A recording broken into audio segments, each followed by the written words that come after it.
everyone. We are going to go ahead and get started. My name is Julia Cizik, and I'm the postdoc here at Social Science Matrix. Today, as you all know, we are here to talk about Salar Mameni's new book, which we are all very excited about, if not already have been excited about for a while. I have been super lucky to actually watch this book along its journey to publication because when Salar first came to this campus, we did a Matrix feature on this book, and then also Salar was a faculty fellow with us last year, which was awesome. This is also a plug for anyone who is an assistant or associate professor at Berkeley. You can apply to be a faculty fellow for next year. The applications are actually due in about a week and a half from now. So all of this is to say, we have really enjoyed seeing this book come to publication, and also to have this as part of that journey is really awesome. Terracene is a book that really brings together terror with terra, bridging how the war on terror, which of course is also a war over natural resources, with other longer terrors of colonialism. So using art to help theorize the Terracene as a way to creatively bridge the affective experiences of terror with the science of the Anthropocene. This book really is an amazing contribution to both art history and to theories of the Anthropocene. So I'm excited for this event. And before we get sort of truly started, we want to thank our co-sponsors, which is a very long list: the Department of Ethnic Studies, Critical Theory, Art Research Center, the Center for Race and Gender, the Center for the Study of Sexual Culture, Art History, the South Asia Art Initiative at the Institute for South Asian Studies, UC Berkeley, and the Environmental Arts and Humanities Initiative, which maybe speaks to the way that this book has really touched many different fields of scholars across campus. This is also part of our Author Meets Critic series, as you know. So if you know of a book that's coming out in the social sciences, please let us know, because we would love to feature it. Okay. Our other announcements are some of our upcoming events at Matrix. So we have a couple of events actually later this week that you all might be interested in attending. So first, we're going to have an event about AI on Wednesday, which is organized by one of our faculty fellows. And then on Thursday, we're going to be having an event about obstetric racism, which is organized by another one of our faculty fellows. It's very faculty fellow and former faculty fellow heavy event week. And then next week, we're going to be having an event on Monday about storytelling and the climate crisis, featuring different writers of fiction and nonfiction and how they think about integrating the climate crisis into their work. The following week and going into spring break, we're going to be having two events that are of particular interest to those interested in California issues. So one of them, conservatorship, is going to be about the California system of conservatorship, which is about care for mental illness. And then we will also be having one of our New Directions panels, which features the work of junior scholars about greening infrastructure. So a lot of upcoming and extremely exciting events. And now to move on to our event for today. So I will go ahead and introduce Stefania Pandolfo, who will be our moderator today. She is a professor of anthropology and a member of the programs in critical theory and medical anthropology at UC Berkeley.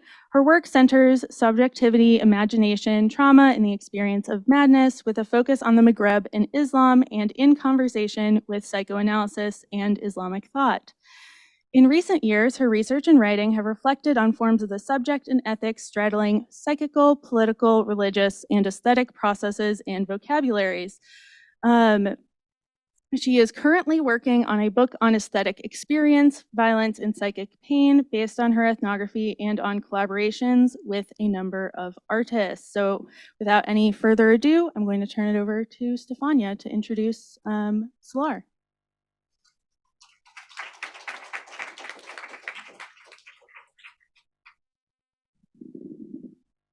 Thank you. I really don't deserve this big introduction because I will be doing very little here. I will just be moderating.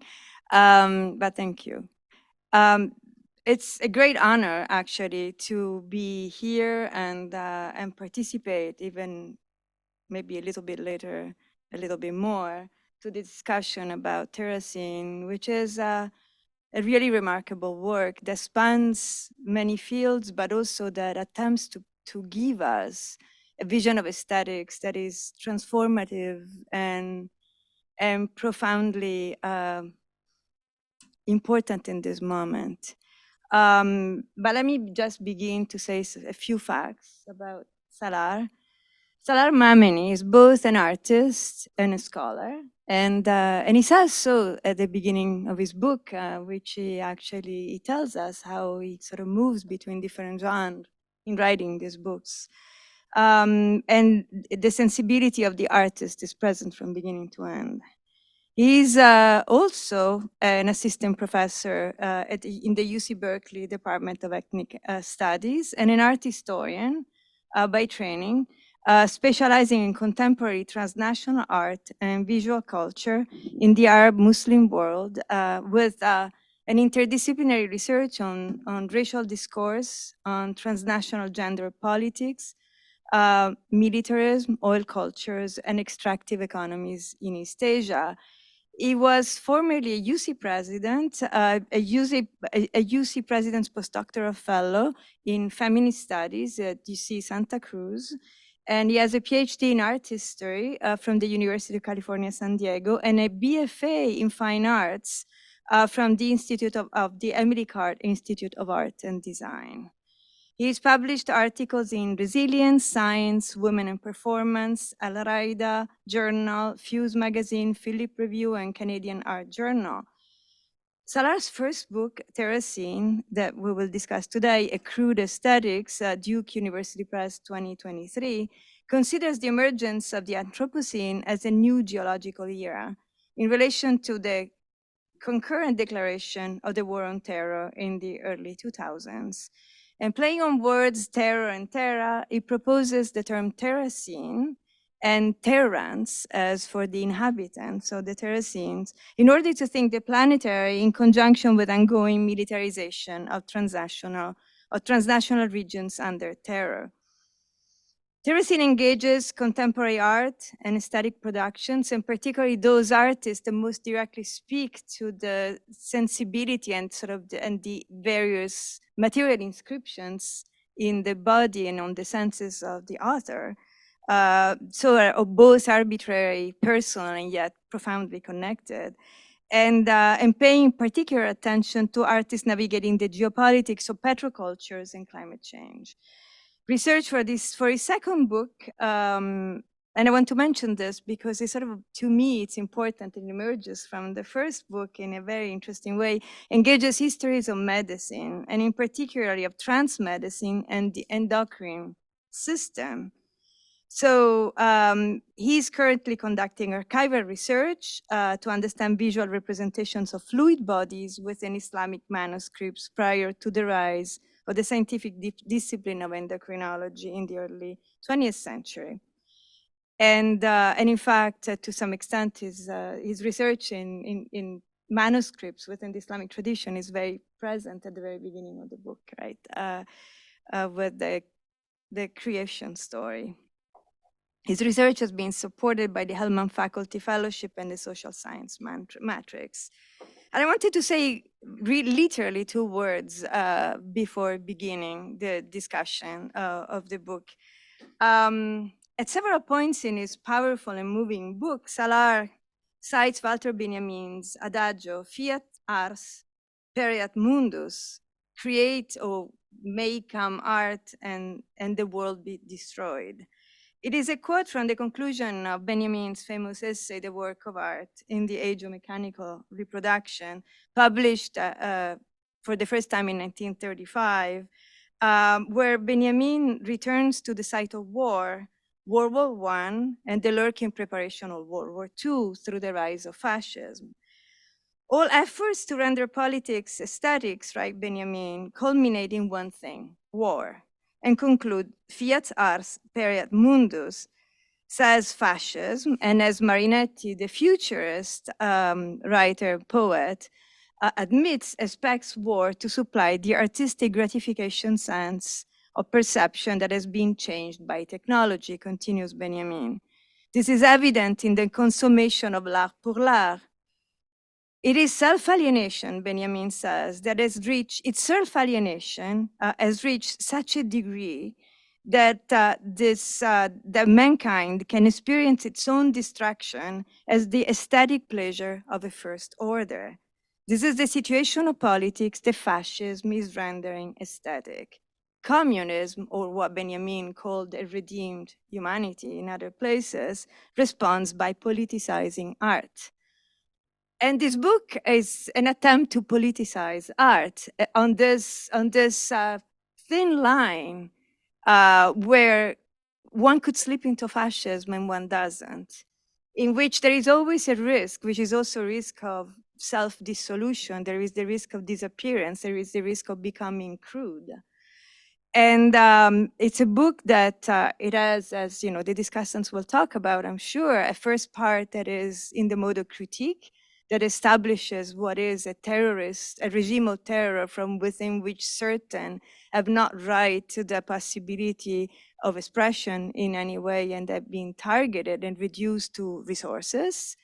And then there is a second part in which this question of what is a political art is brought to the fore, in which we are reading about the possibility of sensing with injured organs, the fact of the encountering crude as the history of oil production, which is also the object of devotion among the indigenous population in different parts of the United States, because it contains the memory of organic life and the spirit of the dead. We encounter the art forms, and I was most struck by the work of Diana Al-Hadid, the Syrian artist in the US, who are experimenting and yet really writing from within an unspeakable experience of being at the heart of a trauma that is not a trauma that will be objectified, but is a trauma that will engender the possibility of forms that will continuously disform themselves or dissolve themselves through those sculptures that kind of dissolve and drip down, becoming phantom limbs or becoming simply going back to the earth and becoming resources. And or in the work of Larissa Sarsour, the sort of the Palestinian futurist, who is actually imagining a dystopian future in an incredibly sarcastic and powerful way. So, so this is, you know, we will talk much more about this, but I also wanted to say a last word to the very personal register of this book, which has a profound element, a dimension of autobiography, even though the autobiography is also an heterobiography, which is in which the memory, the body, the senses that are not separated from the consciousness. There is a whole theory of perception in this book. That perception that has been altered by technology, as Benjamin says, and that in which the author remembers being under the bombings during the Iran-Iraq war and being poisoned by a poison, which is a memory that will also be the material out of which those creations will be born. Thank you. And please help me to welcome Salar. Good afternoon, everybody. You can hear me, right? Good afternoon. Thank you so much, Stefania, for the introduction, Julia, for the introduction.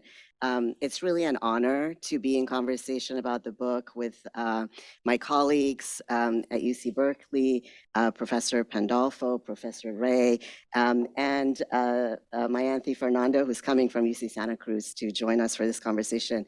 It's truly an honor. Thank you so much. You know, when you see a book in its covers, it feels finished, it looks finished, but it's really not finished. You know, for me, it's still a work in progress. So I'm sure I will learn a lot from this conversation, which can, you know, have a different life. I also want to thank the Social Science Matrix for hosting this event. As Julie said, I was a fellow here, and it was just last spring that we hosted a series of conversations here on ecology and medicine in the context of transgender studies. So it's good to be here on the 8th floor. Also grateful for the co-sponsors of the event, and in particular, Department of Ethnic Studies that's hosting a cocktail event after this at the faculty club, so please join us. All right, so Terracene. So I'm going to talk briefly, 10, 15 minutes just to introduce the book before we go to the conversation. So I'm going to start with a title. So Terracene is a term that I coined for the book in order to engage the notion of the Anthropocene. And as many of you know, the Anthropocene is a proposal for a new geological era that's kickstarted by the human, the Anthropos.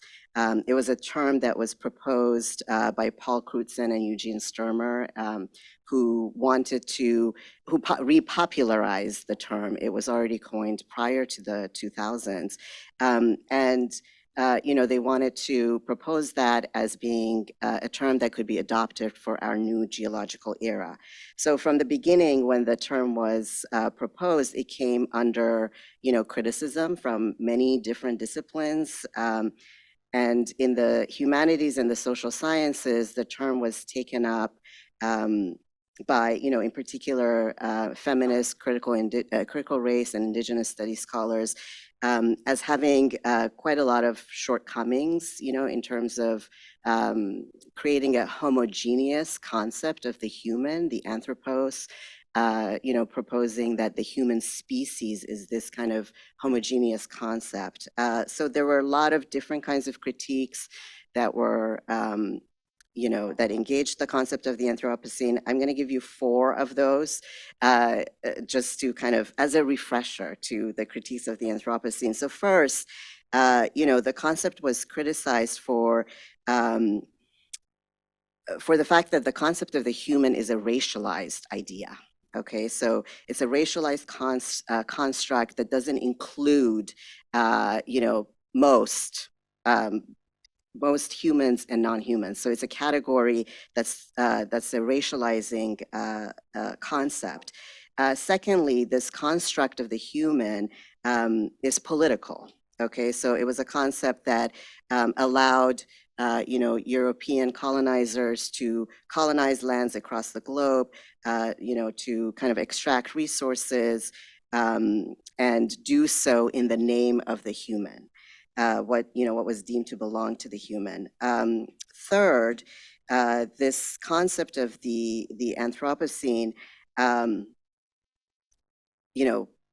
of built a particular relationship between the human and the natural world, which led to what we understand now as climate change. So, pollution, mass extinction, melting of ice caps, viral diseases, et cetera. These are all concepts that came from this particular notion of the human, this particular way of understanding what a human species is and does.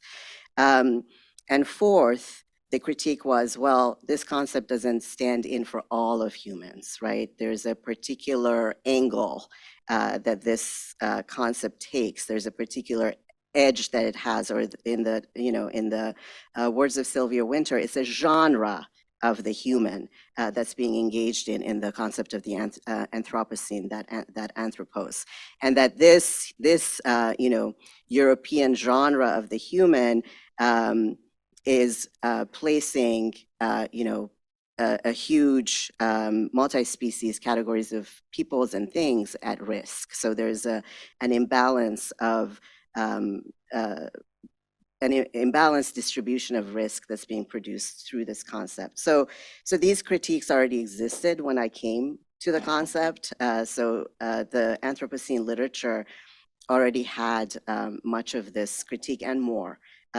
already present. So what was my intervention? So from my angle, when I first started engaging Anthropocene literature, I became really interested in, as a historian, in thinking about when the concept was coined. So it was really striking to me that the concept, when it was proposed to be taken seriously, coincided with the war on terror as a kind of a geopolitical way of describing the planet. So, this is the early 2000s when everyone's really interested in thinking about, time and giving images of what the new century holds, but also looking back. So there was a particular interest in historiography and temporality, and the war on terror gave a particular vision of how to understand, the 21st century. And the Anthropocene was also proposing a particular image of the planet. So I was really interested in putting these two together. So even though the Anthropocene engaged with a massive temporality that went, beyond the idea of the human species or how we could understand the humans' engagement or destruction of the planet, it was nonetheless a concept in time. So I was really interested in historicizing that concept in relation to the war on terror. So the central question that the book asks, and that's kind of how the book started, was to ask what is the relationship between the Anthropocene and the war on terror, given this coincidence of their engagement in the early 2000s. So I give you a whole book's worth of answers to this question. But I think, there are two main proposals that I make that are maybe the most significant. So those are the ones I'm going to share with you. So first, I argue that the terrorist, the concept of the terrorist, is the racializing other of the Anthropos. Okay, so while the Anthropocene is proposing a category of the human species, the war on terror is proposing a particular category, the terrorist, after whom or towards whom the war on terror is being waged. So reading these two together, I kind of saw the terrorists as the kind of the other, the racial other of the Anthropos in the concept of the Anthropocene. And it was important that the terrorist was actually a non-human concept, right? So the terrorist was a vast category that couldn't be easily defined. It included non-human entities like, infectious disease and toxic landscapes. But it also, obviously included less than humans. So what we more readily associate with the concept of terrorism, so bioterrorists, suicide bombers. These are figures that show up a lot in that discourse. So for me, the notion of the terrorist was a multi-species designation that was essentially racialized in relation to the human, to the Anthropos. So this argument, of course, built on a huge literature that had, come out since the early 2000s, people who studied the war on terror. So, just to kind of mention a few people, Anjali Fatima Raza Kolb, Brian Masumi, Elizabeth Pavanelli, Neil Ahuja, Joseph Puglisi, Jasbir Puar. These were all people who really studied how terrorism was defined, even though it was such an ambiguous concept, and brought attention to how that definition was often in relation to ecological disasters, such as hurricanes or insect swarms or viral disease, etc. So that was my first proposal. My second proposal in the book is that the war machine, right, that's built to target the terrorist, most of whom, of course, are found or concentrated in the region in West Asia, from Afghanistan to Palestine. The war machine relies on oil. And so it also happens that oil is concentrated in this region as well. So a large part of the book is dedicated to describing the cyclical process through which oil is extracted, pollutants are dumped, and terrorists are produced. So I don't take the concept of the terrorist for granted. It's an attention to how that idea is produced in relation to the Anthropos. So that's kind of the overall conceptual structure of the book. And so now I'm going to give you a little bit of the meat of the book that holds up, that structure. So, and in order to do that, as Stefania was saying, it kind of requires talking a little bit about me. So in terms of my training, I'm an art historian. I'm not a geologist. I'm not a military analyst. And I spent some time talking in the book about what it means to speak about the Anthropocene as a non-scientist. Of course, breaking down that dichotomy between art and science, but also how to speak essentially as a non-human. So, as a racialized, queer, transgendered, other, a Muslim, also most importantly, a person who was marked for eradication as a child living under a war from the age of 3 to 11. And the Iran-Iraq War, it was the kind of precursor to the Gulf War and a precursor to the War on Terror. So there is a kind of lineage of those wars that I trace and track through my own kind of biography in the book.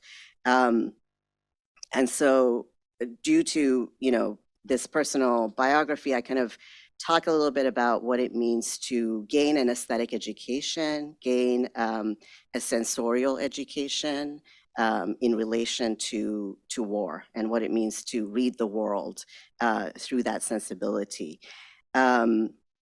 So that's, it's difficult to do. It's hard to write from the personal in a political way.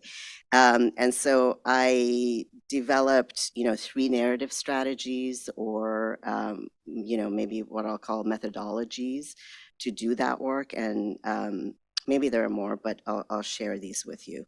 So first, how to look to one's own experience. So inserted throughout the book are sections where I break with academic form, and I speak about my aesthetic education as a child of war, what it means to be an auditor, for example, of war while you're in a shelter, for example. And so these are instances in the book where I foreground experiential and embodied ways of knowing, which can be difficult to do when studying both war and also climate change. So in the kind of literature of the Anthropocene, one thing that's often cited is how difficult it is to sense the Anthropocene, right? The Anthropocene is not something you can just kind of name, right? You can't readily experience it. I mean, we can experience fires and, hotter days, but it's hard to have an individual experience that spans such a massive time scale, right? So by definition, the Anthropocene spans a particular kind of time scale. And so, so the concept of the Anthropocene is famously difficult to describe through aesthetic experience. So that's, one thing I try to do. And also the idea of or the experience of war is also one that's difficult to describe aesthetically, because often, war leaves its mark on you through trauma, and trauma is famously absent from the aesthetic experience, right? Because trauma is when your sensory, your ears, your eyes, your other kinds of senses have received an overload. And so that overload shuts down aesthetic experience. So this is something I talk about in the book. So what does it mean to kind of theorize a new notion of aesthetics through trauma? It's a dichotomous concept thus far. So I'm hoping someone will maybe talk about the sublime, and if not, we can discuss this in the Q&A. So yeah, that's kind of, one narrative and methodological difficulty that I had to navigate while doing that. The second one was to look to intellectual and creative productions of others. So a lot of the artists that I look at in the book are people who I identified or gravitated towards in order to think through a shared experience. So Diana Al-Hadid, Larissa Sansour, Moureshin Al-Lahyari, who's here in the audience. Thank you for coming. Gelar Khoshgazaran, Fatima Al-Qadiri, Alia Ali, Reza Nagaristani. These are some of the artists who are in the book. And those who, have showed up in my work prior to the book, but who have contributed, people like Abbas Akhavan, other artists, Ryan Tabet, Jumana Mana. These are people who I've been thinking with for over 10 years, even if they're not, in the book. And so these artists and their works really allowed me to understand my experience, my aesthetic draws in a kind of a collective way. So whether or not I was successful, I really was trying while I was writing the book to push back against the role of the art historian or the art critic to write about an artist or to write about an artwork. So really my intention, again, whether or not it was successful, was to write with and to think with the artists that I was engaging. The third strategy that I used was to look to the aesthetic capacity of inanimate things or entities. So, what I sometimes call terrans in the book, sometimes I call more than humans. And so, one of the entities that I think with in the book more extensively is oil, naturally. And so for that, I look to moments where one's, mine or an artist's senses are intoxicated. So they come into contact with oil and gas. And so there's a disorientation that happens, or there is a visionary moment that happens through that intoxication. So there's a change, whether an enhancement or diminishing of, perhaps an olfactory capacity that changes one's way of sensing the world. And so here, of course, I draw a lot on works of disability studies scholars who really, have made ways to teach us how to think with,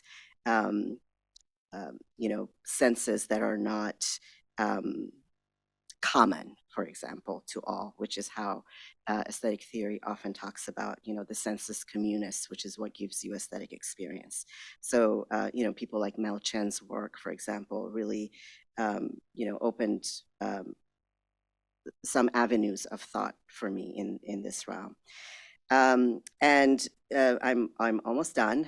So I also, towards the end of the project, and it's both a blessing and a curse that I came to this towards the end of my project, was to really draw on Islamic knowledge systems.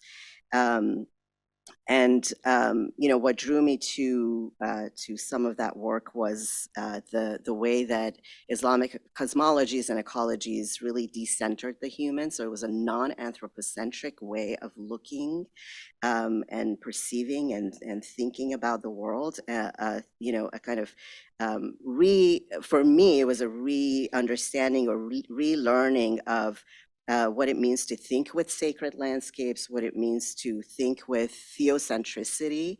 And so you see some of that, showing up in the introduction of the book, but also throughout the book. And so, it's a blessing in that it kind of is pushing me into a new direction for the new book project, where I will certainly, engage with Islamic cosmologies and aesthetics to think about biological, ecological entities and their overlap.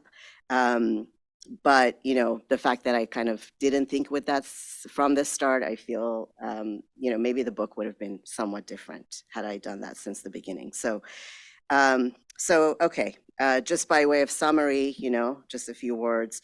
The book is really inherently anti-war. It's anti-military. It urges an end, a divestment from military expansion. Which, of course, all of that tends to rely on, colonial exploitation, genocide, and resource extraction. So, so in this moment, it really urges an end to militarism, to genocide, and perhaps asks for ceasefire now. Thank you.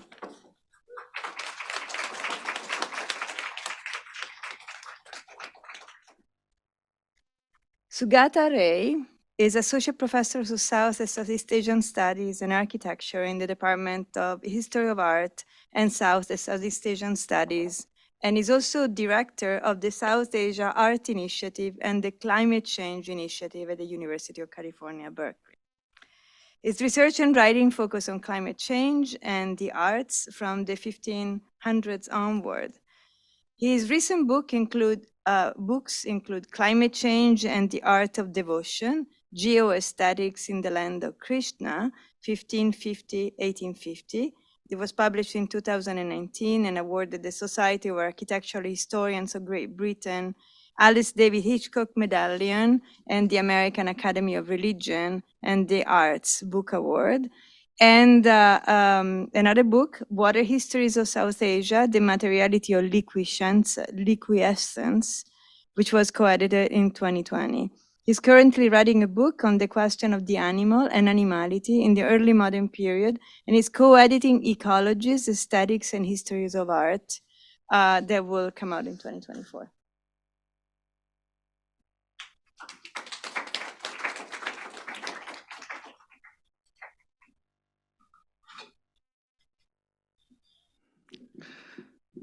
Let me begin by thanking you for the kind introduction and for inviting me in this conversation.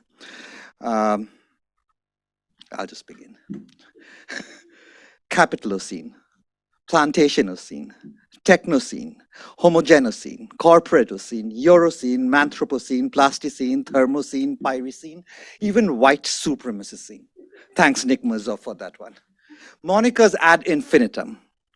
The numerous designations that have emerged in the past 20 years or so to define our current geological epoch, the Anthropocene, as a period of cataclysmic human-induced climate change, gestures towards the urgent imperative to reconsider the genealogies and the histories of our besieged now. But whose scene is the Anthropocene? If the suffix "scene," connoting new, suggests that our recent geological epoch is the period of the Anthropos, this scene, we must also concede, needs to be placed in a scene. With its root in the ancient Greek skene, a temporary dwelling used for dramatic performances, the term scene had entered the world of art writing as early as 1638 with the German philologist Franciscus Junius's The Painting of the Ancients in 3 books. While the word scene implied both a sequence of dramatic action and the area set aside, or an arena where action unfolds, in a way, the way Junius used the term in his treatise on aesthetic principles. It is in this sense that we must also turn to the scene of the Anthropocene in Salar's Terracene, but more on that soon. Turning to the scene of Anthropocene visuality, Nick Mirzoff had suggested in 2014 that the aesthetics of the Anthropocene emerged as an unintended supplement to imperial aesthetics. Anthropocene visuality, as theorized by many, is a top-down modality of imperial aesthetics, the conquest of the planet by converting it into a picture that emerged with Europe's early modern empires. For Mirzoff, the scene is a port city in Normandy, heavy with smog produced by burning coal, as seen through Monet's Impression Sunrise. Anthropocene visuality, as materialized in Western Europe in the works of artists such as Monet, Mirzoff argued, entailed both the naturalization and the aestheticization of colonial capitalist natural resource extraction systems based on industrial-level consumption of fossil fuels such as coal. The visuality might have been a supplement, as Mirzoff rightly notes, but it completed the ability to rule. But we could trace the origin story of our current capitalogenic planetary crisis to the epistemic moment when our planet was discursively transfigured into a terrestrial globe, with Ferdinand Magellan's circumnavigation of the Earth while attempting to search for a western route to access spices from Southeast Asia. The world, with its myriad life forms, was, in the words of Heidegger, conceived and grasped as a picture in its totality thereafter. In the Terracene, we turn to yet another scene of the Anthropocene visuality. As Salar notes, destruction stories are not all that there is to narrate. And on a personal note, it is really hard for me to address the question of terror after what's happening over the last 5 months, the last 500 years. So I am tired and I'm angry, and I will follow bell hooks and convert my anger into compost, earthly matter. I'll talk about earth and earthly matter. Radical in scope, Terracene holds space for other modes of planetary imagination that offer a rebuttal to the scientific technological notion of the Anthropocene. Origin stories matter. Today, I want to think alongside Salar. Salar's book begins with the following question. What is the ecological imagination of this creation story? How does it intervene in current scientific historiography, according to which we have entered the new epoch of the Anthropocene? How does engaging this story as a living knowledge system disrupt the hegemonic secular scientific worldview?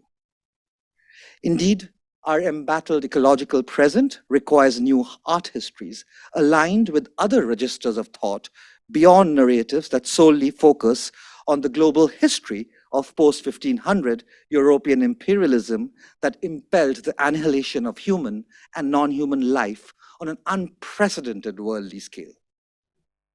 It is, I imagine, no coincidence that Salar begins Terracene with his personal retake on a creation story from the genre of the Ajab al-Mukallatwat, the wonders of creation, of which Al-Qazwini's work is the most famous example. Salar tells us, the world was once a flow that fused into a mass of rocks we knew as mountains. The mountains rested on two horns of a bull, who stood on the back of a fish. The fish, in turn, balanced on the wings of an angel. As Salar rightly notes, one of the most striking aspects of this creation story is that its worldview does not revolve around the human. Yet, the human cannot be dissociated from the longitudinal history of ecological imperialism and climate colonialism in the Anthropocene. As the indigenous epistemologist Doreen Martinez writes, climate colonialism forces a re-embodiment and relocation of how, why, and who is at fault, who is responsible. Thus, if one line of the Terracene takes us to a dystopian present, the ongoing world of terror, as Salar writes, trapped between the double bind of neoliberal capitalism and colonization through artists such as Diana al-Hadid, whose powerful mediation on oil is on the cover of the book, another line takes us to an eco-aesthetics that can perhaps be best imagined as an aesthetics not in the enlightenment sense of a sensible cognition, but through Guattari's ethico-aesthetics aegis of an ecosophy that enunciates the desires, aspirations, and optimism of living well despite catastrophes propelled by the ruthless forces of colonialism and neoliberal capitalism. It is this line of thought in the book that I want to foreground today. A world, as Salar writes, of earthly beings, of compost, of beings coming out of earth, a narrative told from the perspective of Terrence, the creative multi-species inhabitants of militarized and extractive regimes who bear embodied scars of terror and who also propose and practice resilient strategies for life. Indeed, while for the most part, scholarship on the idea of resilience has centered around contemporary civil and political capacities to recover, the aesthetic imprint of imaginative practices can provide us with a lens to understand resilience as an embodied experience of living as resistance in the age of the Anthropocene. The Terracene, we learn, requires that we think with ancestral knowledge. As Salar writes, some of those knowledges exist in ancient deities who have protected, devoured, destroyed, or delivered life, disease, fires, earthquakes, floods, and cyclones. These deities appear here as creative and speculative knowledge holders. And as Jessica Houghton and Janet Berlow observe in a different context, once we take indigenous worldviews into account, the new materialisms are no longer new. Post-human critiques from disciplines such as anthropology have by now linked the geological non-life and the biological life to reimagine the vitality of entanglements across life worlds. Along the same lines, an entangled disposition, to use Sellers' words, from within art history promises to disturb the post-Enlightenment foundations of the discipline that emerged from a specific Westernist bourgeois intellectual culture with roots in European global colonial expansionism. The globe, we must acknowledge, materialized in the age of the Weltbild, or Heidegger's modern world picture. Think Magellan. And in our pixelated age, as Gayatri Spivak wrote 20 years ago, the globe is on our computer. No one lives there. It allows us to think we control it. The planet is in the species of alterity, belonging to another system, yet we inhabit it on loan. For Spivak, this global is indelibly connected to the alienation of neo-colonial apparatuses that contiguously link post-1500s territorial empires to current transnational capitalism. In the wake of such long histories of global finance capitalism, Spivak proposed that alterity remains underived from us if we imagine ourselves as planetary subjects rather than global agents, planetary creatures rather than global entities. And it is no coincidence that Spivak conceived of planetarity as best imagined from the pre-capitalist cultures of the planet. In the Terracene, artists from West Asia, Iran, Iraq, Kuwait, Yemen, Syria, Palestine, are excavating pre-capitalist ontologies for our embattled now. For instance, the Mesopotamian deity Huma, resurrected by the contemporary Iranian artist. There are other aspects to the book: the limits of archival retrieval, listening to the Terracene, the agency of crude oil, conceptual frameworks that will be key to current debates in art history. But given that I have been allocated 15 minutes, I will leave you to follow these lines of thought.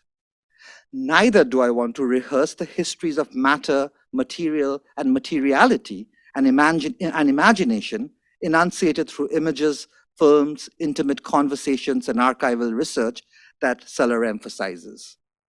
Rather, as an art historian working on the early modern Indian Ocean world, I want to give a sense of how the methodologies of the book offer me and those who work in adjacent or not so adjacent regions and time periods modalities of rethinking transversal linkages between climate crisis and artistic practices.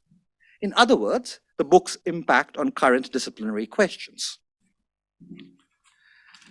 Terracene inspired me to take a fresh look at one of the Mughal Emperor Jahangir's political allegories, where he stands on a globe shooting at the head of his enemy Malik Ambar.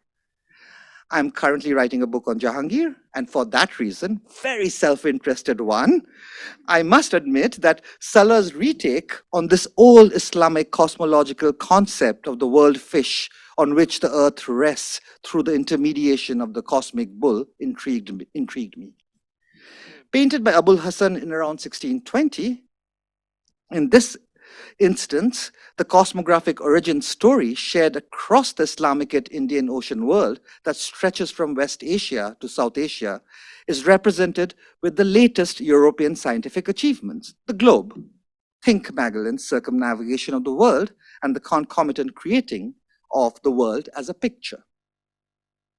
The emperor stands on a terrestrial globe of the kind made in Antwerp around 1600.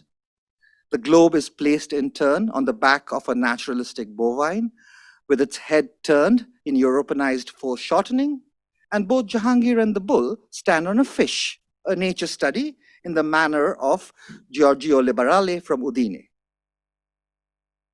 Art historians have read this celebrated painting as a visual testament to Western European science being appropriated outside Europe as a form of coeval global modernity, or even a remaking of Western scientificism, science gone native, so as to speak. Even as such readings offer a productive history of global flows and modernities beyond the West, the overdetermined emphasis on scientific rationality in scholarship on this painting takes me to Spivak. The globe is on our computer. No one lives there. It allows us to think we can control it. The planet is in the species of alterity, belonging to another system, and yet we inhabit it on loan. What does it mean to be a planetary subject rather than a global agent, a planetary creature rather than a global entity? I have been wrestling with this question of the species of alterity. In the wake of totalizing accounts of global techno-aesthetic connectedness fueled by a world economic order that has become the de facto story of our species-level modernity, or so it is claimed, Salar's Terracene offers an art history that obscures the boundaries between art and the natural environment, between animate being and inanimate matter.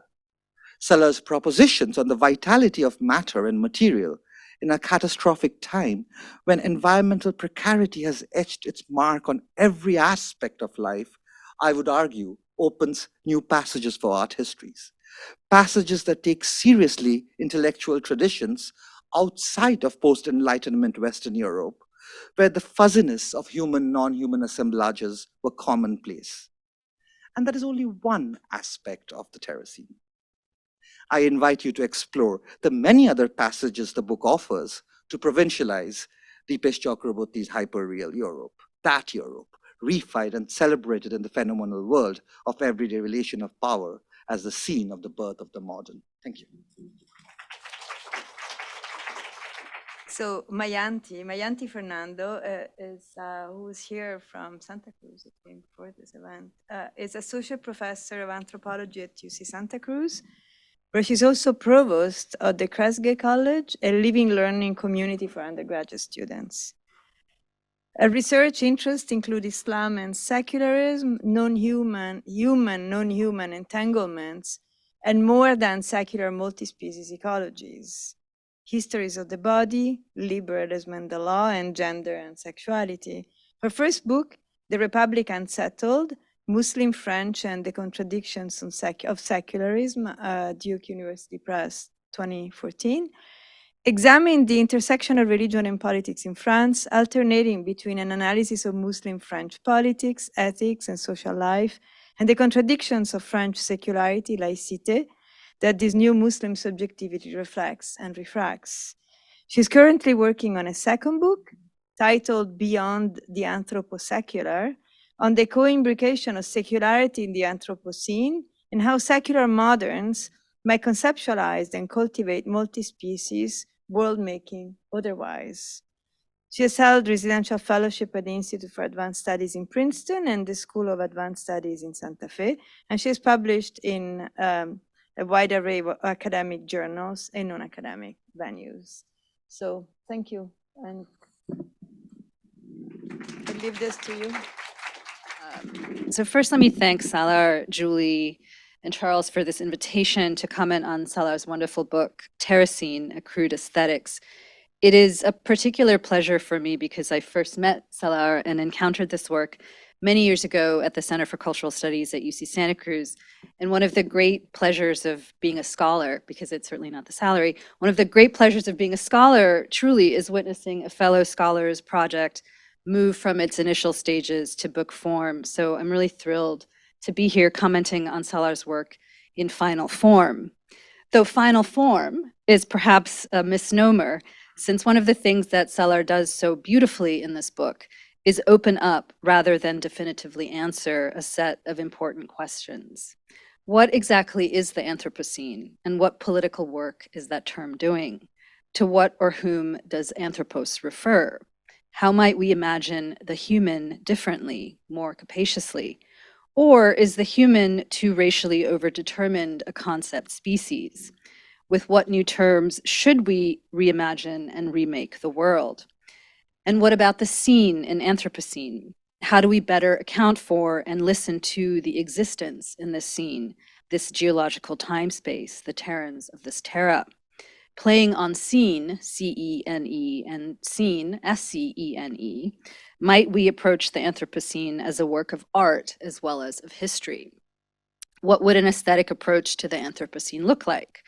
Or importantly, since one of Salar's key contributions is to emphasize the sensory, what would an aesthetic approach to the Anthropocene, one that accounted for terrans, humans and more than humans too, what would an aesthetic approach to the Anthropocene feel like?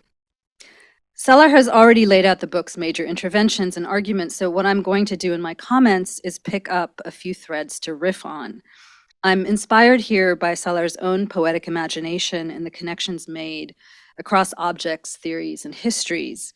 So I want to start where Salar started, with that creation story from the 13th century Islamic text, known in English as Wonders of Creation and Oddities of Existence.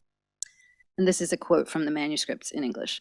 "The world was once a flow that fused onto a mass of rocks we know as mountains. The mountains rested on the two horns of a bull, who stood on the back of a fish. The fish, in turn, balanced on the wings of an angel." What is the purchase of opening with that particular story? Mameni notes that creation stories like this rupture linear time and confront our attachment to logical schemas according to which historiography is organized. This creation story thereby opens a path for Mameni's subsequent discussion of the deep time of oil, and with it a temporal imagination that exceeds the temporality of the human, of Anthropos. Creation stories like this also compel us, Mameni continues, to contemplate our ongoing existence in relation to species and environments they conjure, and in so doing, these stories interrupt the hegemonic secular scientific worldview of the Anthropocene without offering in its place a comprehensive, totalizing narrative. But why begin with this particular story drawn from the Islamic world? Mameni notes that the book engages numerous disqualified sites of knowledge as relevant to the environmental discourses of the Anthropocene, and obviously there's also Salar's own history with stories like this. But I think opening this way, with this story, from this religious tradition, from the Islamic tradition, also does profound and important political work. After all, Islam is not usually understood as good to think with by most secular moderns, including in the academy. Many academics writing about the Anthropocene and the more than human tend to see the world's monotheisms, and especially Islam, as a sterile dead end. And I'm constantly struck by the casual Islamophobia in some of this work. And they have turned instead to indigenous ontologies as our best hope out of the Anthropocene. This is not in and of itself a problem. As Mameni also shows, indigenous traditions and indigenous scholarship offer valuable critiques of the Anthropocene and vital modes of thinking and being differently. But in the West, when certain others are designated as saviors, it usually means other others are designated as monsters and terrorists. Michel Rolfe-Trio called this duality the West's Janus-faced other. And it has a long history, starting with Jesuit priest Bartolomé de las Casas' distinction between Indians, to be saved, and Moors, already damned. These distinctions have little to do with the actual populations interpolated into this geography of imagination, but they have endured. In contrast, Mameni refuses this Janus-faced other, in fact, critically turns those two sides, the fantastical noble savage and the phantasmagoric terrorist, turns these two sides to face one another, to speak to one another as more than just fantasy and phantasmagoria. Mameni does this by tacking back and forth in the book between Islamic, pre-Islamic, and indigenous ontoepistemologies to help us think the world anew. Again, in this day and age, this is an incredibly important critical analytical move. Let me return to the creation story of the world held up by bull, held up by fish, held up by an angel. As Mameni writes, and I quote, "One of the most striking aspects of this creation story is that its worldview does not revolve around the human. In fact," and I'm still quoting, "the counterintuitive order in which the world is stacked in this creation story also asks us to contemplate the limits of rational thought and by extension, human mastery over the workings of the cosmos.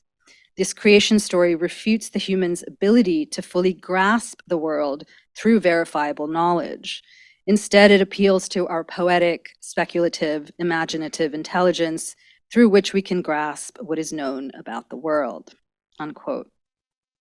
This creation story and Mameni's reading of it, and also Mameni's insistence that we must attend to the sensory aspects of what it is to be a Terran, reminded me of another story told by another group of Muslim philosophers, the Ikhwan Safa, or Brethren of Purity, a group of 10th century Muslim philosophers.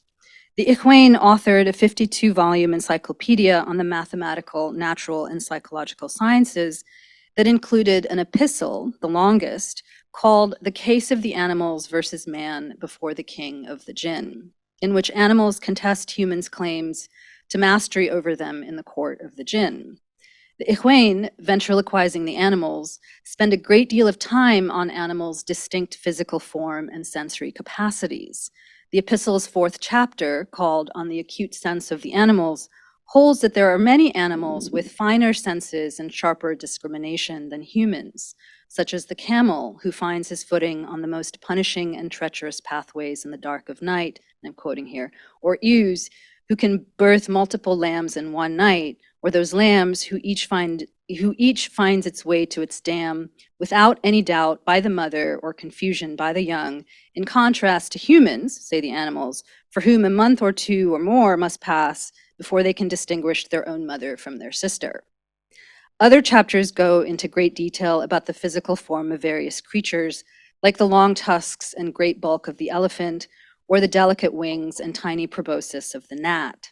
Ya'sub, leader of the bees, carefully outlines the intricate and ingenious body and wondrous form of his species, which enable them to build dwellings more aptly and skillfully than i.e. your humans artisans, better and more ingeniously than your builders and architects. And different animals rely on different senses for their well-being. And I quote, some, like hawks and eagles, rely on their keen vision and powerful flight. Others, like ants, dung beetles, and scarabs, have a powerful sense of smell. Others are led to their needs by their sense of hearing, as are the vultures, and some are guided by their sense of taste, as are fish and other aquatic animals. In arguing their case, the animals also insist that although their every movement is worship and praise of God, humans do not understand much of what animals do or say. At one point, the nightingale exclaims, and I quote, "We praise, sanctify, celebrate, and exalt God morning and evening, although these humans do not comprehend our songs of praise." Earlier in the trial, the parrot has made a similar point. If you could follow the discourse of the birds, they say to the humans, the anthems of the swarming creatures, the hymns of the crawling creatures, the hosannas of the beasts, the meditative murmur of the cricket, entreaty of the frog, admonitions of the bulbul, homilies of the larks, the sandgrouse's lauds and the crane's celebrations, the cock's call to worship, the poetry doves utter in their cooing and their soothsaying, and the soothsaying ravens in their croaking, you would realize that among these throngs are orators and eloquent speakers, theologians, preachers, admonishers, and diviners, just as there are among the sons of Adam. Why can't humans follow the discourse of the birds, the anthems of the swarming creatures, the hymns of the crawling creatures, and so on? Because humans, too, have very specific sensory capacities and incapacities, as underscored by Islamic scholar Muhammad Asad. In the message of the Quran, Asad discusses the jinn, explaining that the term jinn signifies beings that are concealed from man's senses, i.e. things, beings, or forces which cannot normally be perceived by man, but have nevertheless an objective reality of their own. Asad, like the Ikhwan, emphasizes humans' perceptual incapacities and our limited knowledge as humans in accessing the cosmos and its many worlds. And in so doing, he defines the human as an onto-epistemological limit. Our inability to know, our epistemological threshold, is an effect of our bodies, our biophysical makeup or ontology as Homo sapiens. So I want to think Mameni alongside Asad and the Ikhwan with regard to Mameni's emphasis on the sensory aspects of the Anthropocene and how we might cultivate a post-Anthropocene ethics and politics for the amalgamations of humans and other than humans inhabiting toxic and militarized wastelands. Knowing the Anthropocene sensually, Mameni continues, would require sensing ourselves as part of a multi-species environment across large stretches of time. Such an experience is difficult to fathom, unquote. And yet, there are many parts of the book when such a sensing across species in ways that exceed what we have come to think of as human sensory capacity comes into view. In fact, one of the most fascinating aspects of Terracene is how Mameni attends to the soundscapes and feltscapes of the Anthropocene, where the sound of aerial bombardment travels through the gut, bypassing the ear completely, where sense organs are overloaded in war zones punctuated by loud, screeching, buzzing, or humming sounds.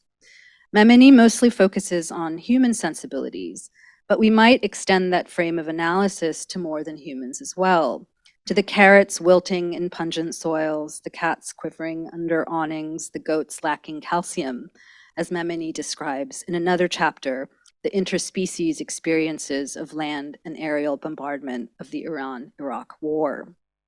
In another chapter on Fatima al-Qadiri's album, Desert Strike, Mameni wonders if what the artist has composed is the sounds of the Terracene and notes that, quote, her work moves our bodies in vibrations the way an earthquake would, unquote. Vibration, of course, is how many creatures sense the world and their way in it. I wondered too whether the sensory overload of trauma that Mameni describes by exceeding the capacities of the 5 senses of secular modernity might bring us closer to the heightened and even synesthetic capacities of many of our non-human cohabitants. Mameni then seems to be gesturing to a kind of embodied interspecies kinship, a feeling with that the Anthropocene perhaps inadvertently produces. At the same time, as Assad and the Ikhwan insist, our bodies and senses are constitutive of our onto-epistemological limit as humans. I read Mameni's emphasis on bodies, vulnerable, porous bodies, in a similar vein, as both possibility and limit, and as part and parcel of Mameni's insistence, akin to Assad's and the Ikhwan's, on the limitations of what it means to be human. All 3 refuse human mastery as both an ontological reality and an ethical political stance, as the only way forward to live ethically in the cosmos.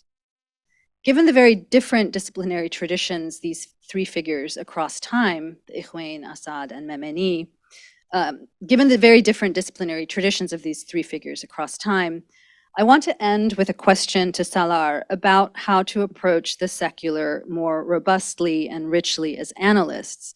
And this is a very selfish question because it's one I'm really struggling with as I write the second book. What Salar points to is how secularity and the Anthropocene are co-imbricated. And as Stefania noted, I call it the Anthroposecular in the book I'm currently finishing or not finishing. The Anthroposecular is premised on a fantasy of human mastery over nature, time, death, bodies, and so on. This is the secular in its major keys, let's say, and Salar's analysis of the Anthropocene is both discourse and practice, critically analyzes these major keys. But what about the secular in its minor keys, the moments, spaces, and sensibilities that do not adhere to secularity's distinctions between science and superstition, mind and body, and so on? The reason I ask is that most of us in this room are secular moderns. How could we not be? And yet, I imagine that many of us are, like Salar, compelled intellectually and affectively by the non-secular tradition Salar is taking up to imagine the world anew. Our bodies, animal bodies as they are vulnerable to the vibration of earthquakes, bombs, and other sonic modalities of destruction, creation, and communication. As Salar writes, that first creation story about the mountain, on the bull, on the fish, on the angel, appeals to our poetic, speculative, and imaginative intelligence. I suppose I'm asking about secularity as a substrate of ethical sensibilities, attitudes, and dispositions that are distinct from the scientific secularism of Crutzen and the like, minor, more dissonant dispositions and sensibilities that remain open to the poetic, the speculative, the imaginative. I don't mean this as an apologetics, hashtag not all secular moderns, right? Rather, rather to think analytically about how the secular is constituted by both major and minor keys, and to better attend to these minor keys is to hold open the possibility, as Salar does in this book, to hold open the possibility of finding common cause across a diverse range of struggles, religious, secular, non-secular, asecular, that could usher in more generous, more ethical modes of interspecies cohabitation. Thank you, and thank you to Salar for this amazing book.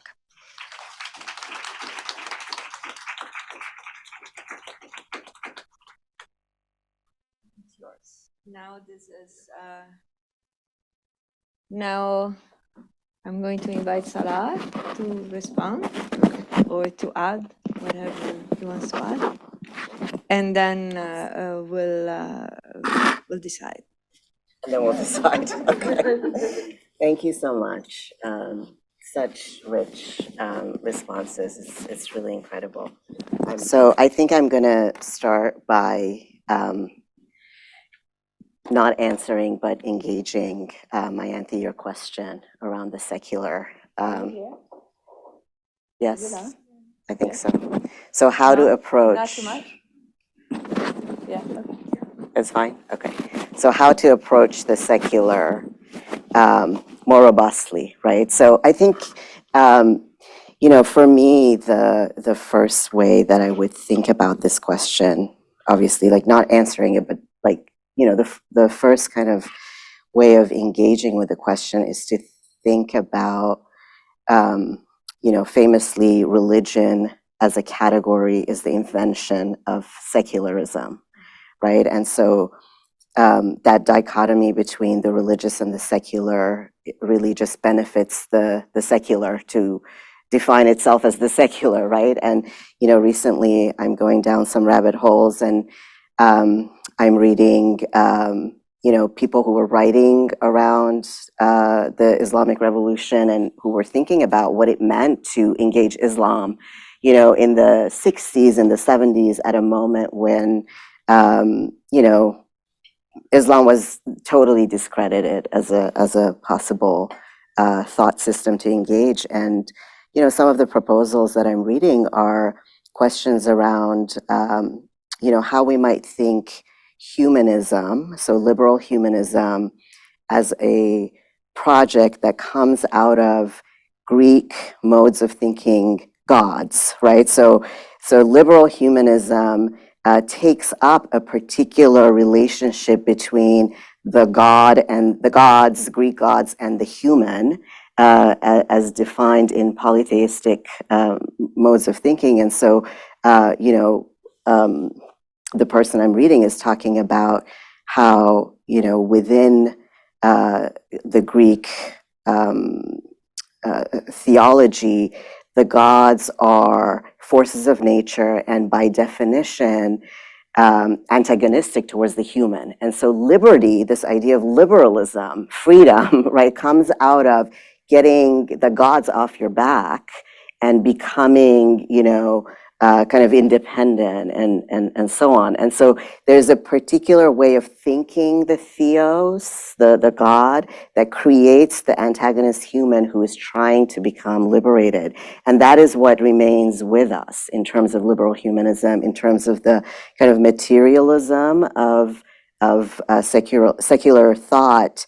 And so this person is proposing that, you know, Islam does something distinctly different in that there is no original sin, you know, in the way that Christianity takes up from Greek thought. But what Islam does is to, I mean, so there are so many other ways of thinking about this, but to allow the human to build different relationships with the God, right? So it's not necessarily an antagonistic relationship. And so what does it mean to take on that responsibility?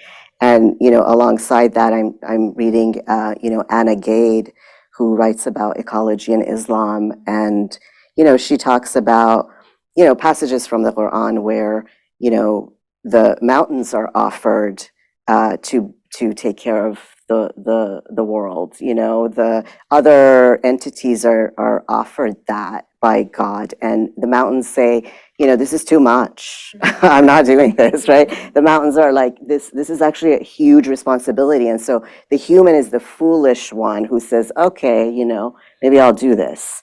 And so there is so I think, for me, as someone who, was more of a vernacular Muslim and now is trying to be more of an educated Muslim, one of the takeaways for me always from Islamic thought was the limitation of the human, right? So the fact that, rational thought only takes you so far, right? And so this hubris of the human, I think inherently for me is not within Islamic thought, which, so I guess there might have been different kinds of interpretation of that over the years.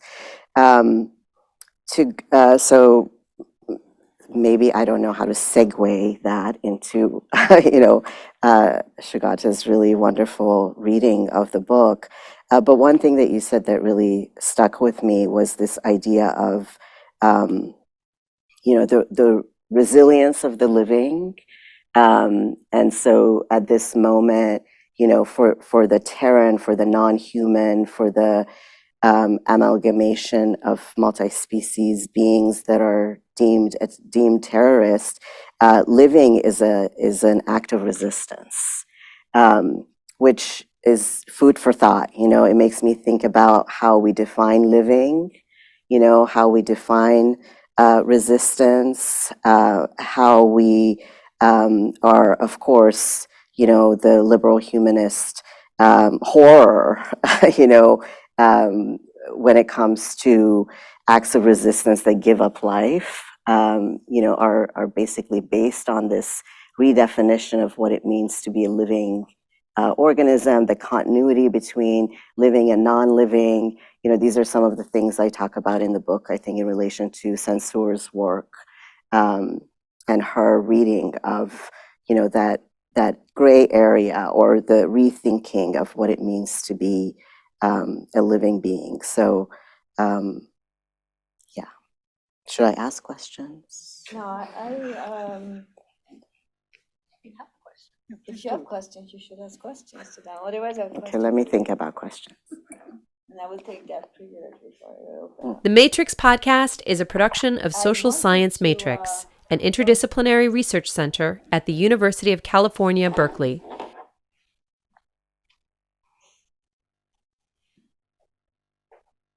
I wanted to go back to something you said when you said, I hope someone is going to speak about the sublime. And not, rather than speaking about the sublime, there is it's in the part of the book which is more precisely about the crude aesthetics, and on the question of what might be an aesthetic which is not fascist, as if I can go back to what I was citing from Benjamin at the beginning, which you cite at the beginning of this part. And ask you to say a little bit more about this, because it is a thin line. You talked about visions when you were speaking, and yet the visions that you're talking about are visions that are not visions that could be understood in the terms of the Kantian sublime. Because you say in the book that the Kantian sublime is an approach to aesthetics that is calming, or that inscribes the possibility of a distance, which eventually would lead to the position of the viewer or of the one who has an aesthetic experience in terms of contemplation. And you are not speaking of an aesthetics of contemplation. And you're not even using the word resistance, you're not using the word resilience, you're not using any of those words. You are speaking about being impressed in the sense, not just in the metaphorical sense, in the literal sense of impression by events. And that's how you go to trauma, you go to beyond the pleasure principle in Freud, and you go with Freud and beyond Freud in asking the question of what does it mean to be invaded by a sensory experience that it is overwhelming and that makes it impossible to think, But then you also want to say that beyond thinking, there is something else which is not the sublime. And so if you can tell us more, and it has to do with oil, it has to do with dissolution, it has to do with form and distortion and deformation, and it has to do with the creation myth. It has to do with creation. So tell us more. Yeah, thank you.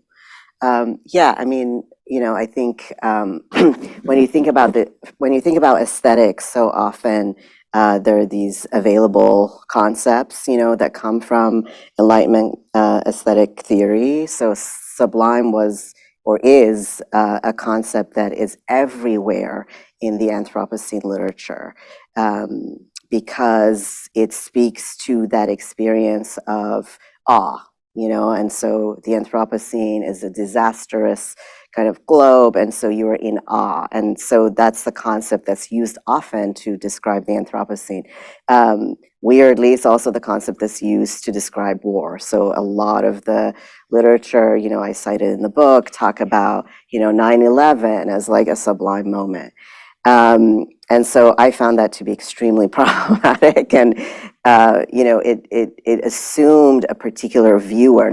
It wasn't just useless for me to work with because it was within the kind of humanist and anthropocentric mode of thought, but it was also thinking of a very particular, a particular kind of human who could stand at a distance and not be affected by the disaster that was happening. And so for me, I wanted to theorize, an engulfment and potential, destruction by the event. So what happens in those moments? And so I think, both of you kind of actually offered us these alternatives. You talking about anger turning one into thinking with dust and with mulch perhaps, and you talking about the limits of the five senses and how the five senses is itself that kind of a construction. So I think at the time I was really struggling with how to do that, but once I got over it, I feel like there's so much possibility for thinking outside of the Enlightenment discourse of aesthetics. And I know you do this kind of work, and I,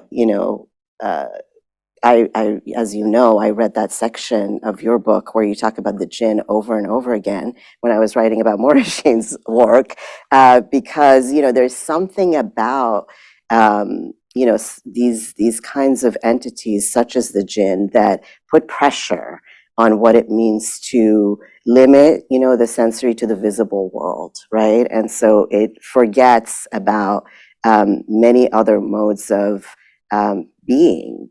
The ontology of what we might call a human that has more to it than just the material world. And that's another kind of Islamic cosmological worldview that I thought was important. Should we open? Yes, we should open. It's not just educated in it in such a way that then you become a. Yeah. So now I'm going to take questions, comments. If you want to make comments, you can also make comments. It doesn't have to be a question. And for the three of them, and so please. How much time? And we have about 20 minutes. Yeah, but we're over time. Okay, we're over. Yeah, it wasn't until 6. No, it goes until 5:30. Oh. So obviously, if you have to go, you have to go. But we'll close out in about 10 minutes, just because that's the sane way to do it. Please. First of all, congratulations on this amazing book, and it's so wonderful to celebrate with you. And I had a question about your methodology and how it kind of relates to the thematics of the book that you're trying to work through. I was struck by you saying something that really resonates with me too. Like, you're trying to write a book not about writing about art or writing about artists, but to write with them or to think with them. So were you thinking of your kind of relationality as a critic with art and artists in parallel and related ways with the rethinking of ontologies and relations and the rest of your material here between the human and the non-human? Is there like, if you're moving towards like a human unexceptionalist kind of ontology here, are you also simultaneously moving toward like a de-exceptionalizing of the critic too, right? As part of that project of the humanist perspective, the critical perspective, right? I mean, how are those two things linked for you? Yeah, thank you, Long, for the question. Yeah, absolutely. I think,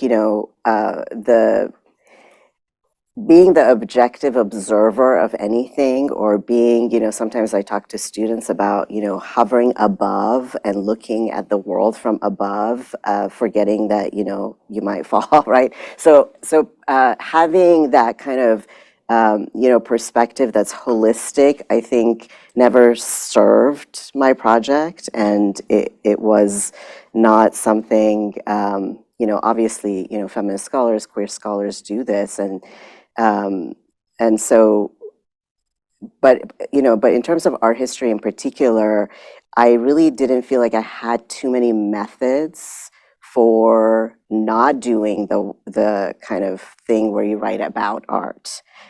So that was a real struggle. How do you not do that outside of like doing the anthropological version of it, where you interview your artists and you show that dialogue. So I think what I ended up thinking was how, what I'm providing is a theory of a particular shared experience that is not homogeneous, right? So there are aspects of these artworks that are speaking to the same kind of situation that I found perhaps myself in, or I want to think with. And so then I kind of gravitated towards those moments. And I think a part of it was also thinking about, my selection of the works, right? What kind of curatorial process goes into selecting not just artworks, but also your citational practice, and, who are the scholars you think with, and et cetera. And so all of that required, that kind of a perspective where you're thinking of yourself as one amongst, many. I think what we can do now maybe is taking a few questions, and then you will just respond to a group of questions. Or and for the comments. panelists. Yeah, or from the panelists as well. Or for the panelists, yes. But it's... You're the star. Yes, please. Okay, thank you. I guess I have a question about the sort of variations in the creation stories based off of the images that we saw. So I'm curious, like, whether the order of all of the different components is it static? Are there different like versions of the creation story that are sort of like floating around? Is this the first time that you saw these particular orders of the creation story? I'm curious about like the sort of variation between those images and how you're thinking about that. Yeah, thank you. Are there other comments, or so that, as I say in my class, we have very few minutes. So, yes. One other little thing out, Sugata's list of all of the scenes from earlier. Yeah, I guess maybe it's almost a question to the entire room about what, is it now that scene becomes sort of synonym for thinking ecologically, and then we attach capital or other, or is the scene the same thing as a suffix in all of these? Yeah, I just sort of start to wonder about the proliferation, really, so.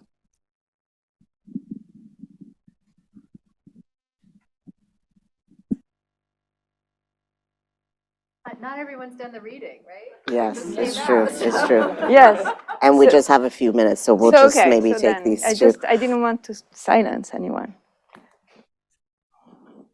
So with these ones, and both of you have seen these too.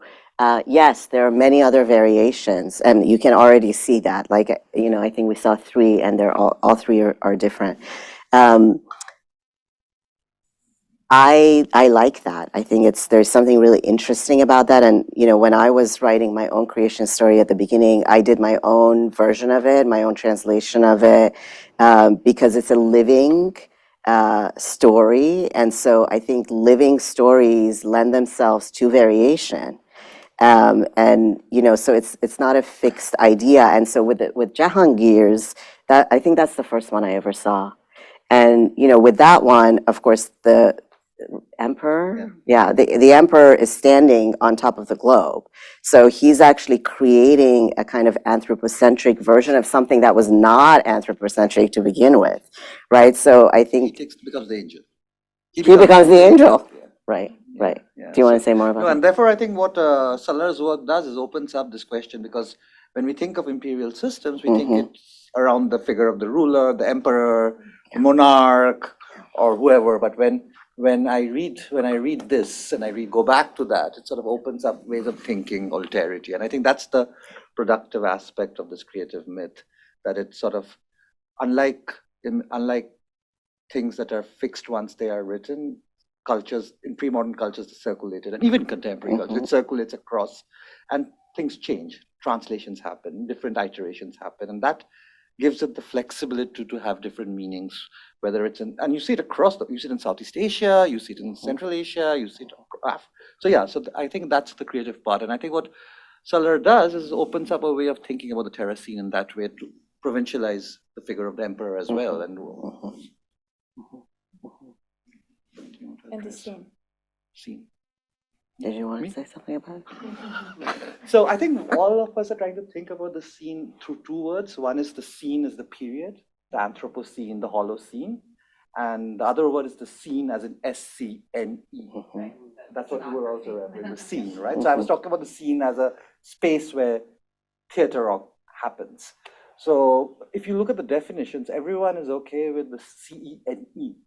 And everyone wants to change the first part of it. So whether it's the white supremacy, or whatever, militarism comes up with crazy ideas, or the Anthropos, or but I think what is important also for this is to complicate the scene, not just the agent here, whether it's the white man, or whether it's colonialism, or whether it's climate change. So all of these assume that the scene is universal.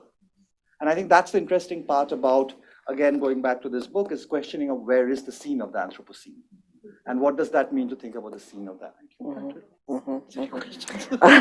Why am I answering your question? Why are you making me answer your question? Well, and I think sorry, what are you? No, go ahead. I think most of the coinages, probably other than the Haraway's Thulacene, think about the perpetuator of climate change, so capitalism, etc. So I think this one does both, kind of, but I felt like it was also important to think about this new era, this new geological era from below, and not to always kind of superimpose the Anthropos in by another name at that beginning.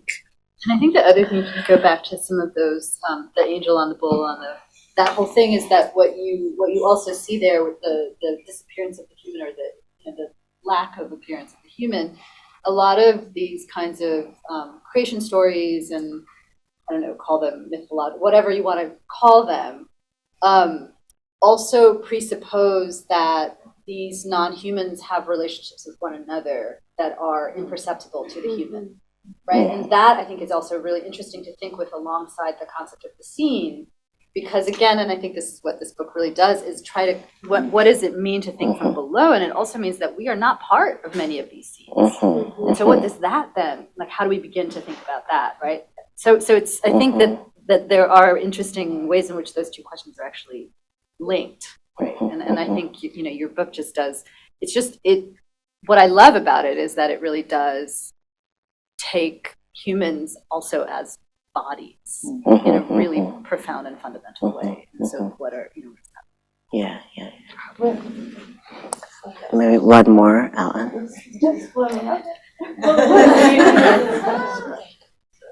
Yeah, I was curious about, whether the scene, and looking at the images that, you've all been showing, whether the scene is cosmology, so the cosmic or the universe. And I'm struck with, these images of the sort of Christian renditions of these, that, that they're the cardinal points. But the missing one is the lion, right, which is Leo, Saint Mark. The fish is Pisces, the bull is Taurus, and so so they're all different apostles who represent the cardinal points, and the angel is Matthew. So those correlations, and so these mystic traditions, I guess, across different religions and different creations of scenes as cosmologies. This is the last So I answer. think what the interesting part here, the interesting part, I'll just add very quickly with Salar's point is that, so what it does is that, you're right, I mean, it's a shared tradition. It's a shared tradition in terms of either whether you go about the text or even actual lived practices across, let's say, what is called the Middle East, what is called South Asia, what is Africa, where you have these shared connectivity. But I think, which also goes back to your point, it's the question of capital. I mean, that is that red line that creates the Anthropocene in that sense, right? I would also, like, to your question, would add, bring in the point of secularism is also a product of capital formation. So how do you, when Anthropocene, of course, is the formation of capital. So you have Christian, and most scholars would say that medieval cosmography, Heidegger would also say that medieval cosmographies, whether it's Christian, Islamic, Hindu, Buddhist, have these potentials that then get reduced to the world as a picture, precisely with imperialism. So I think the point is, where do you draw the line in terms of the loss of our gods and the creation of the world as a grid, right? And that's a secular capital conjoining as well. yes, although I wouldn't, Yeah. to be continued. To be continued. So on this, On that note. it will be continued. It will be continued.